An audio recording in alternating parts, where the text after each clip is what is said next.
Salam Nusantara bagi kita semua, selamat datang kembali di channel Ray Agnostik. Sudah berubah, mengejutkan pemikiran-pemikiran daripada Ustadz Abdul Somad atau UAS ini sudah berubah dari yang dulu dengan sekarang.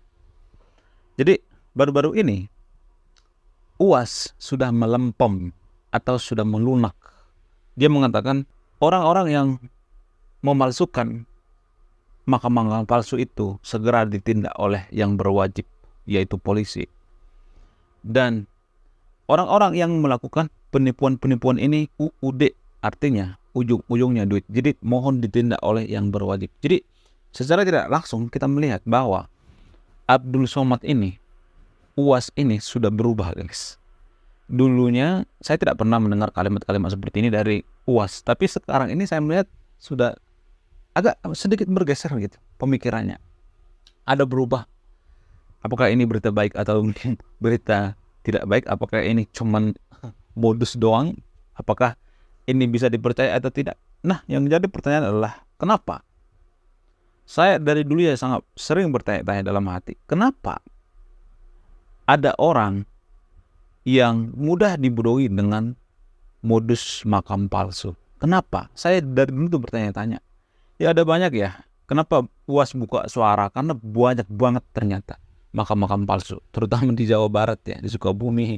Di Sukabumi paling banyak. Di Jawa Tengah juga banyak.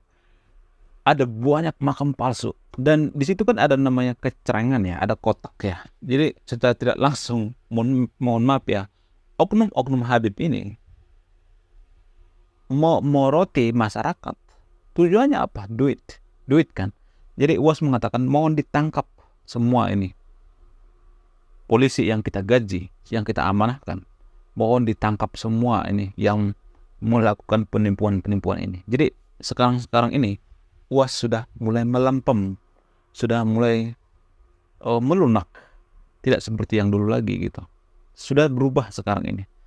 Oke, nah yang jadi pertanyaan selanjutnya, kenapa hal ini bisa terjadi? Apa penyebabnya? Kenapa orang Indonesia itu mudah dibohongi hanya embel-embel agama?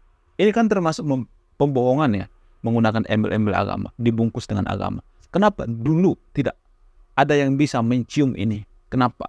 Saya akan membahas ya, ada beberapa alasan ya.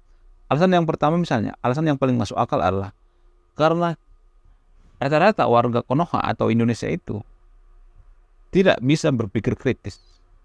Beneran.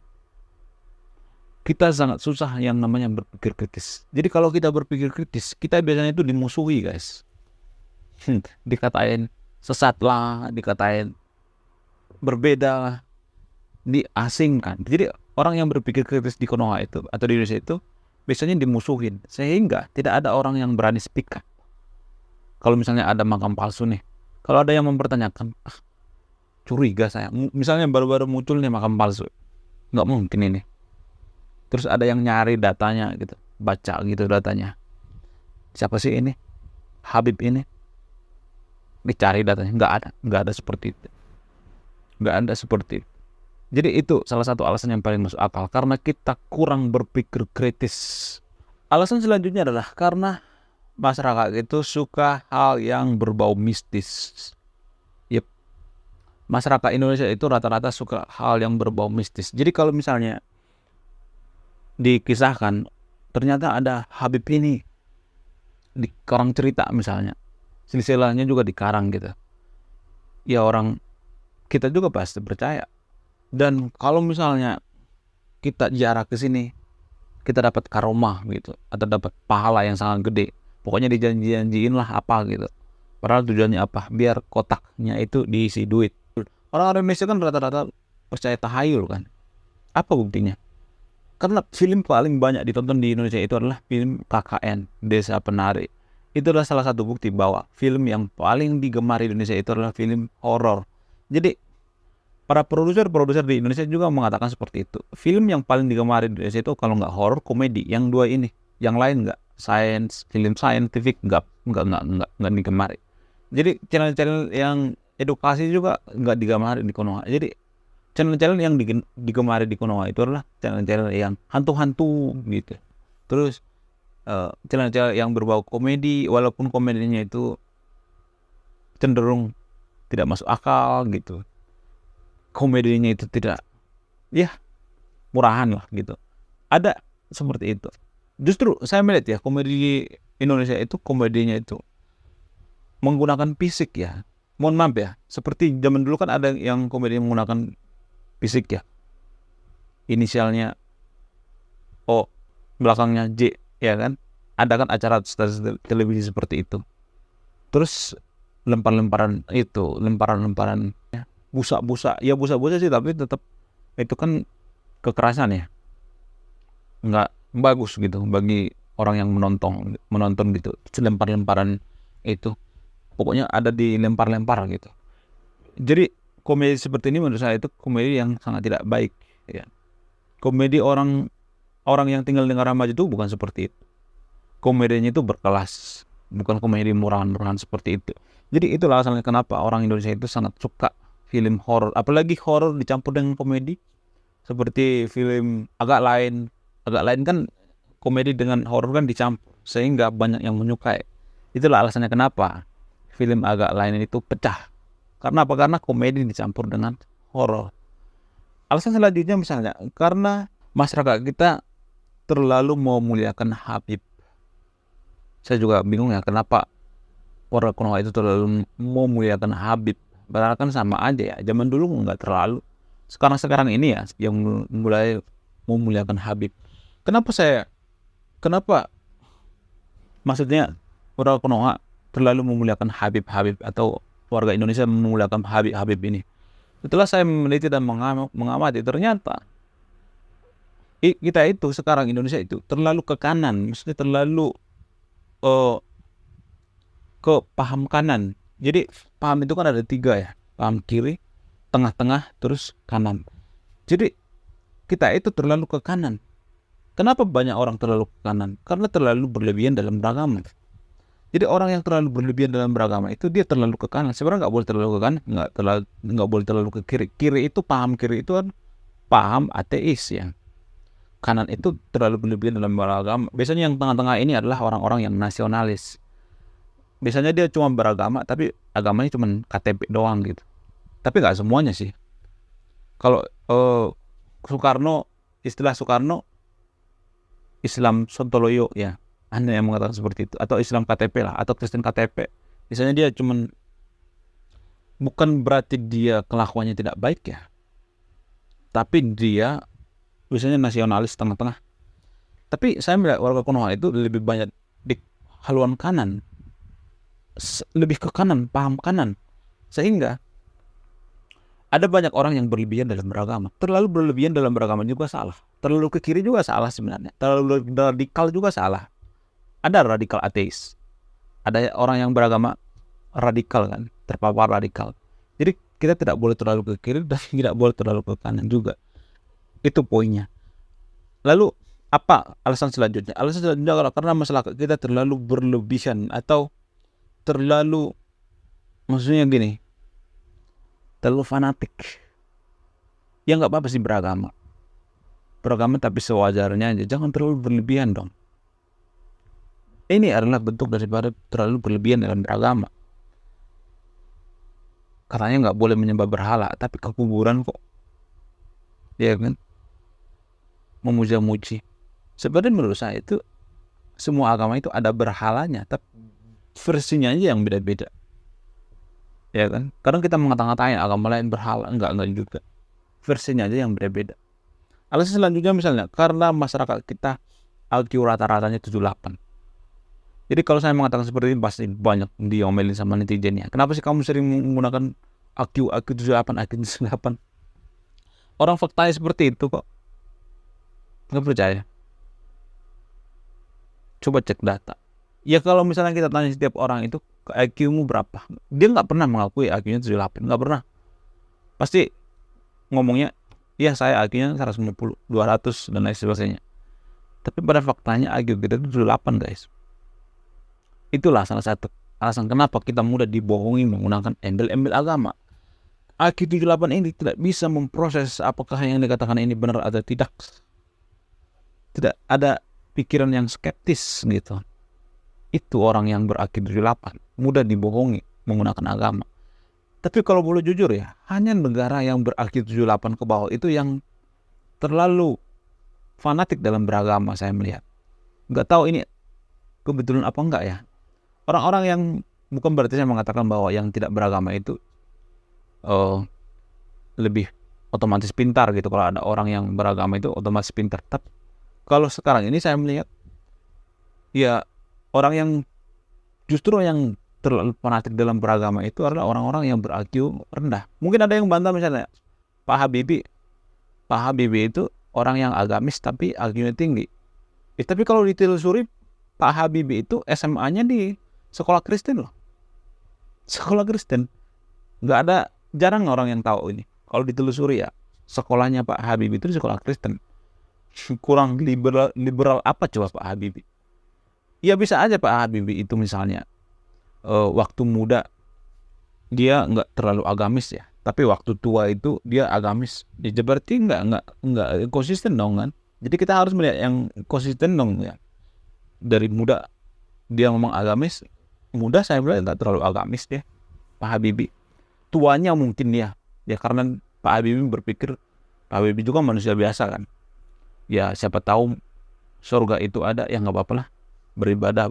Jadi kelihatan agamis gitu. Pak Habibie kan seperti itu. Kalau yang secara realnya ya. Tapi rata-rata saya melihat orang-orang yang ber-IQ 78 itu rata-rata sangat, mungkin ini faktor ketakutan kali ya, takut nggak masuk neraka, surga maksudnya, takut masuk neraka gitu. Sehingga dia berpikir ke situ aja, ya ini kan ujungnya surga, ya kita ini aja. Jadi menurut saya orang yang takut masuk surga itu adalah orang yang tidak percaya diri gitu dengan perilakunya. Jadi kalau dia nggak takut masuk surga, maksudnya nggak takut masuk neraka, ya ngapain? Justru orang yang takut masuk surga itu, maksudnya orang yang takut tidak masuk surga, dia lebih melakukan ibadah itu. Biasanya orang yang enggak, bukan berarti saya mengatakan bahwa yang notabene harus tidak tidak rajin ibadah ya, tetap rajin ibadah. Tapi saya melihat di Konoha itu beribadah itu terlalu berlebihan. Berlebihan itu nggak bagus guys. Terlalu berlebihan sampai mengganggu produktivitas kerja kita, saking berlebihannya dalam melakukan ritual-ritual ibadah. Ada yang selanjutnya misalnya, kenapa banyak terjadi hal-hal seperti ini di Konoha?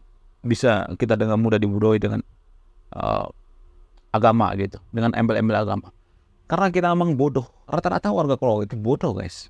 Dengan sangat berat hati saya mengatakan, itu tuh rata-rata bodoh. Jadi bisa aja yang nonton video ini pintar ya, tapi kan kalau dipresentasi semuanya penduduk Indonesia, ya kita tuh dibandingkan negara maju itu kita bodoh. Justru karena saya mengatakan seperti ini, makanya kita belajar berpikir kritis gitu. Kadang saya baca kolom komen ya, ada yang komen gitu asal mangap gitu. Asal mangap. Kok bisa ya ada orang seperti itu? Kok asal mangap gitu, nggak dipikirkan dulu komentarnya seperti apa. Jadi kalau melihat SDM Indonesia itu, lihatlah kolom komentar. Itu adalah SDM yang paling jujur di Indonesia. Jadi di antara sahabat yang nonton video ini, saya tidak menyuruh sahabat untuk tidak beragama gitu, untuk meninggalkan agama, enggak. Bukan itu tujuan saya. Akan tetapi, kalaupun kita beragama, tetaplah kita berpikir kritis. Beragamalah dengan sewajarnya, jangan berlebihan gitu. Jadi gini ya, ini berpengaruh pada kemajuan satu bangsa. Kalau misalnya kita mudah dibodoh-bodohi oleh embel-embel agama seperti tadi itu, seperti makam palsu, wakaf palsu, kita bisa diketawain guys sama negara maju. Katanya Indonesia mau maju. Hal seperti ini aja tuh nggak bisa dipikirkan gitu. Jadi kalau kita mau maju itu minimal kita berpikir kritis lah, berpikir secara rasional. Katanya kita mau maju, katanya Indonesia emas 2045, itu kan artinya Indonesia mau maju kan. Jadi kalau mau maju itu harus ada yang dikorbankan. Jadi nggak bisa kita maju itu dengan leha-leha. Indonesia mau maju itu kita hanya berharap sama pemerintah, nggak bisa guys. Justru kalau pemerintahnya maju tapi masyarakatnya nggak maju, negara juga nggak bakal maju. Jadi maju itu artinya semua kita itu maju. Pemikiran secara rasional. Jadi salah satu ciri negara maju itu tanda-tandanya adalah negara tersebut sangat menyukai yang namanya science. Bukan menyukai sinetron-sinetron yang gak jelas, yang CGI-nya masih kelihatan gitu, yang norak-norak. Terus komedinya juga kelihatan. Negara yang maju itu komedinya kelihatan. Komedi di negara maju itu lebih berkelas, bukan seperti di Konoha ini. Komedinya itu agak kasar ya, murahan gitu. Kenapa ada komedian seperti itu yang menggunakan komedi-komedi yang murahan gitu? Karena banyak pasarnya, banyak orang yang ngefans sama si komedian tersebut. Jadi tergantung pasar. Jadi saya juga kalau mau cari view yang gede, karena saya tahu pasar Indonesia itu, Uraga Konoha itu pasarnya itu tidak terdidik ya pasarnya. Tidak suka hal-hal yang berbau sains seperti yang saya jelaskan ini. Yang berpikir kritis nggak suka. Pokoknya kalau misalnya saya pengen rame itu, ya saya berbuat hal konyol aja. Ya seperti ya melakukan hal-hal yang konyol lah gitu. Di video-video gitu, joget-joget atau segala macam. Saya bisa terkenal kalau saya konsisten ya. Tapi saya nggak mau itu. Jujur dari hati saya yang paling dalam. Daripada saya melakukan hal-hal seperti itu nggak guna, nggak ada perubahan bangsa ini. Saya nggak mau melakukan itu. Ya walaupun video seperti ini sepi ya, tapi 1, 2, 3 orang yang mengerti, yang memahami yang apa yang saya katakan, bisa, itu sangat berpengaruh. Nanti dia akan menularkan kepada keluarganya, lingkungannya gitu. Kalau misalnya di antara sahabat yang nonton video ini karena sering nonton channel ini berpikir kritis, berpikir secara rasional, berpikir dewasa, ini sangat berpengaruh walaupun 2, 3 orang gitu. Ini akan menularkan kepada keluarganya. Keluarganya juga akan semakin gede, semakin banyak orang yang berpikir secara rasional. Jadi kita tidak bisa maju kalau kita tidak bisa berpikir secara rasional. Gak bisa. Gak ada satupun negara maju di dunia ini yang maju kalau IQ-nya 78. Jadi IQ ini bisa dinaikkan guys. Dengan apa? Dengan cara berpikirnya yang benar. Berpikir secara rasional. Tapi kan di Konoha kan udah IQ-nya rendah. Terus dibodohi dengan agama. Lengkap sudah. Ini kan pembodohan menggunakan agama guys. Maka palsu itu. Waka palsu ini. Ini adalah salah satu jenis pembodohan. Oke. Sekian video ini. Saya Ray Anasti. Salam rasional.